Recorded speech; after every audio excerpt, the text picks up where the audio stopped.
understanding of South Asia, South Asian politics, Islam, radical Islam, movements with Islam, international relations, and other topics. In 2018, in the run-up to Bangladesh's election in that year, we realized that in 2014, Bangladesh's Jamaat-e-Islami student wing had been one of the most violent groups in the world in that year, essentially trying to intimidate their opponents, kill their way to power, and had done massive damage.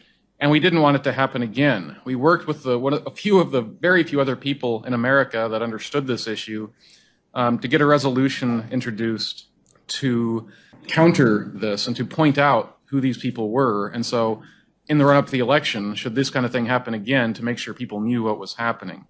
Congressman and soon-to-be Senator Jim Banks introduced this resolution. You probably know Jamaat-e-Islami as Madudi's Islamist network founded before India's partition, which was very active in both East and West Pakistan before they were split into Pakistan and Bangladesh. And you probably know that they were perpetrators of the Bengali genocide in 1971.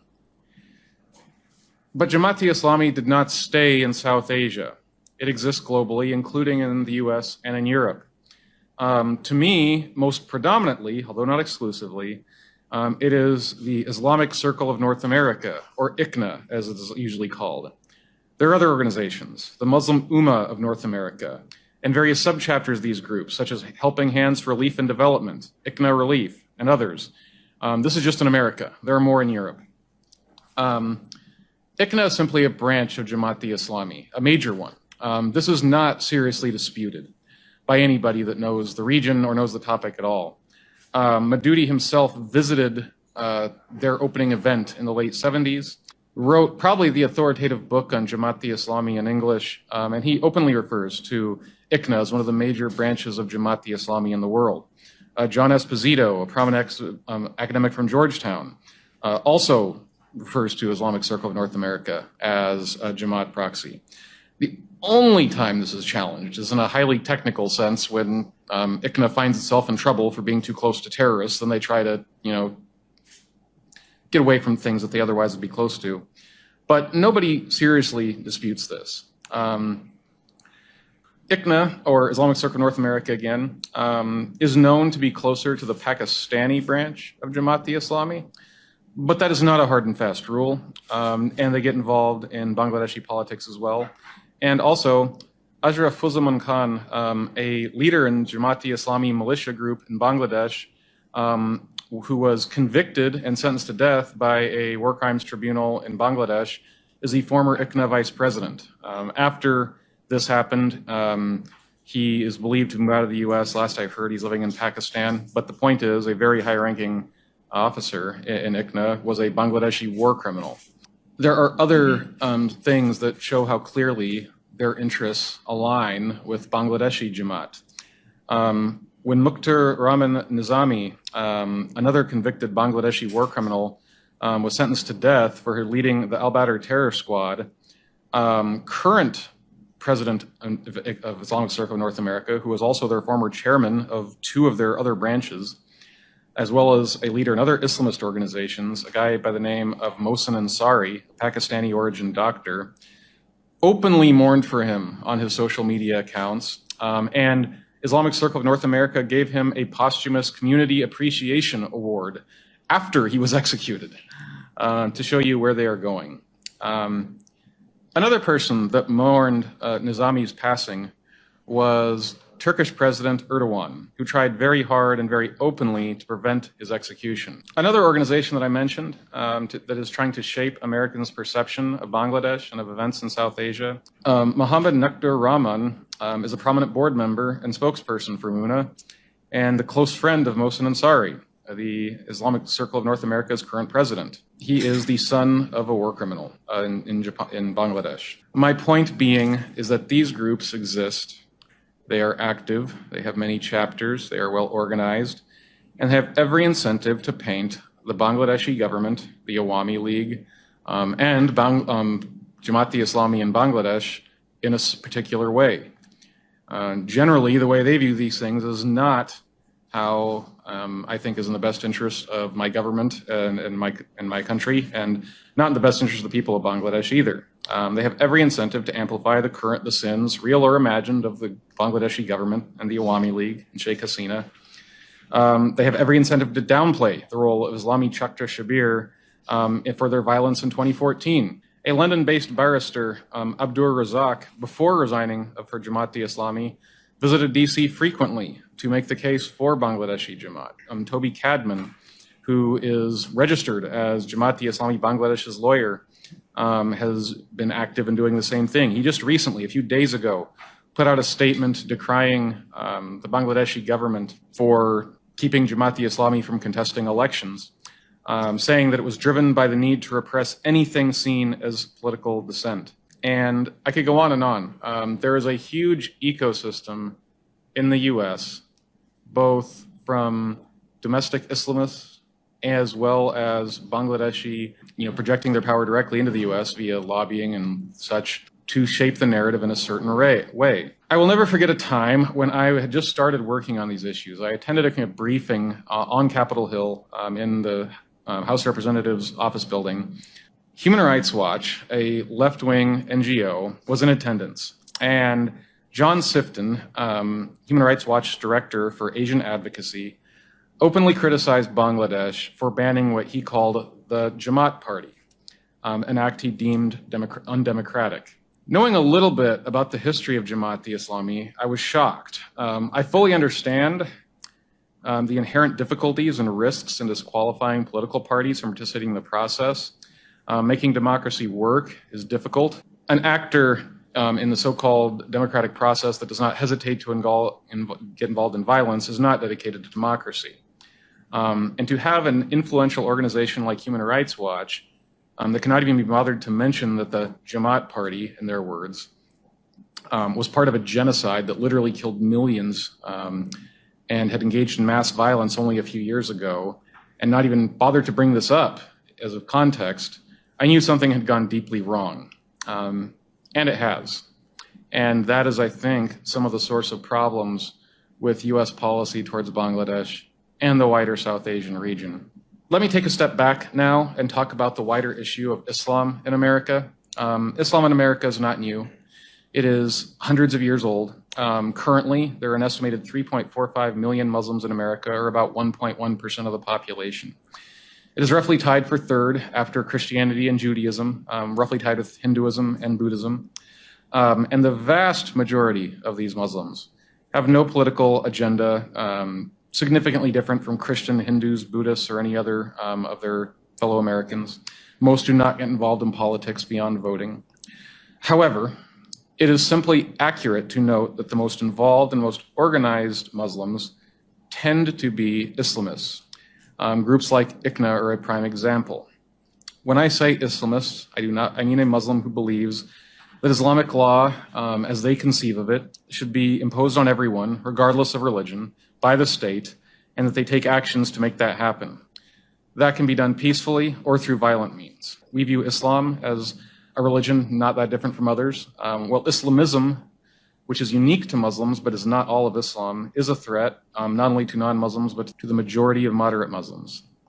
Egypt's Muslim Brotherhood is probably the most prominent example of a modern Islamist movement and organization.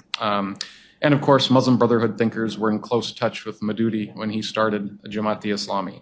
Most Bangladeshis, most South Asians, I think of most stripes, have no sympathy for this kind of thing. But that's not the impression, and that's intentional. They want to create the impression that anybody that criticizes radical Islamist, Jamaat-e-Islami, or that is supportive of the Bangladeshi government, for example, is all actually going after American Muslims writ large, that they are Islamophobic, that they hate or fear Muslims. This is a powerful idea, particularly in the US, where bigotry is a very real concern by the public at large. They are opposed to it and they want to live in peace with their neighbors of all stripes. However, this concept is weaponized by Islamists who attack anyone who opposes their goals. But as applied, it is almost always to attack those who criticize radicals and even governments that are majority Muslim Bangladesh, UAE, are often accused of Islamophobia.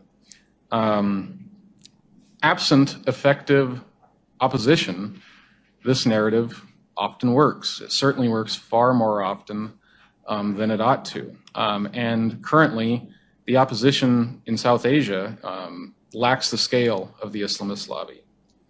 And it's not just organizations that are weaponizing this narrative. Shall we say, unfortunate policies or misguided ways of looking at South Asia and Bangladesh in particular. And let's be honest, Bangladesh is an imperfect young democracy. It has struggled to become a democracy in the sense that we would like it to be. I'm an American. I have watched this happen in my own town just a few miles from my house in January 6, 2021. And there's reason to fear that this kind of thing could happen in Bangladesh. I know one observer in Bangladesh, in the State Department, that is sympathetic to the Awami League and the current government, that said he thought the 2018 election, in his words, was overcooked, meaning that, in his view, the Awami League had clearly and legitimately won, but that there had been shenanigans, for lack of a better word, from some of its supporters. My point in saying this is not to demonize the Bangladeshi government, nor the Awami League, nor Sheikh Hasina, but to note that some of the concerns by people in the State Department or around Washington are not totally irrational. My issue is to what degree ought this to drive U.S. policy. This is the debate that is skewed by the Jamaat-e-Islami's activism and lobbying and the activism and lobbying of their friends. All countries fail to live up to a perfect democratic ideal, and a majority are not even democratic. So the best is to figure out what to do, relatively speaking. In my view, a violent theocratic movement like Jamaat-e-Islami is not be seen as a legitimate political party, particularly not when they are engaging in mass violence just a few years ago. But the entire Jamaat-e-Islami lobby in the U.S. And their supporters is aimed at flipping that perception. By painting the Awami League's excesses as equal or worse than that of Jamaat, they aim to refocus the debate. U.S.'s decision in late 21 to apply sanctions to the Rapid Action Battalion, or RAB, in Bangladesh is a perfect example of what I'm speaking of. As I'm sure you know, RAB was founded by the BNP, Jamaat-e-Islami's now partner, and was in power, and was widely popular due to problems with the usual Bangladeshi police, as well as the urgency of fighting terrorism. They were invited to train in the US and the UK, and the Biden administration's decision to sanction them was, in the words of Ali Riaz of the Atlantic Council, unprecedented. It was done in the name of fighting authoritarianism. Senators that had asked for sanctions against RAB didn't even ask him to go as far as he actually did. But it's worth noting that it was reports by Human Rights Watch, the same organization that could not be bothered to mention that Jamaat-e-Islami was a key player in the Bengali genocide in 1971. They were one of the groups shaping the narrative around RAB, and a key part of painting them as being worthy of sanction. I lack the expertise and, frankly, the intelligence to know the depths of the problems, and in terms of what the intelligence community would know about the depths of the problems with RAB. Elite police forces can be abused, and I find it plausible they have been. However, what concerns me is the lack of focus on Jamaat-e-Islami and their terrorist arms and their terrorist friends. At minimum, the U.S. policy should take those equally into concern. If they have done so, I have seen little evidence of it. And I've seen a lot to indicate they focused almost exclusively on the real or perceived misdeeds of the RAB, and not at all on the violence and radicalism of Jamaat-e-Islami and their allies. It seems to me much more steps could have been taken to understand the nuances and to have a more fair policy before going this. I would argue, for example, that placing sanctions on Pakistan's ISI would have made a lot more sense. They've gone far, far, far, far worse, in my view, than RAB ever could, yet that's not even contemplated. The more recent visa restrictions in Bangladesh, in theory, apply to opposition actors, but in practice, they seemed aimed solely at the Awami League. There is little indication such sanctions work to modify the behavior of the government. I don't think that the Biden administration is out to topple the Hasina government, but I do fear they are taking the side of the Islamists and will have negative ripple effects for both the U.S. and Bangladesh. one not need to think that their concerns are totally legitimate to realize that they are functionally taking the side of the worst actors who present an even worse problem than some of the actors they seek to punish, with little awareness of this fact. It is not in the best interest of the U.S. or democracy rightly understood to empower elements that clearly have no interest in real democracy, except perhaps as a means for gaining power by which they will ensure to maintain power perpetually. Jamaat-e-Islami is such an actor in my view, and U.S. policy, as driven by domestic Jamaat-e-Islami actors and their friends and fellow travelers, fail to recognize this problem. And I think that's a problem for both of our countries. Again, I don't feel that U.S. policies are by and large drawn out of malice. I believe they are instead born out of mistaken impressions and an aggressive effort to paint a particular narrative without the full facts.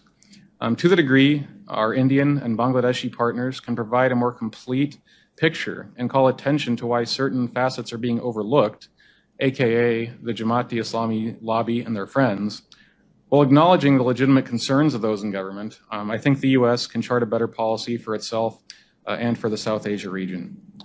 Thank you very much.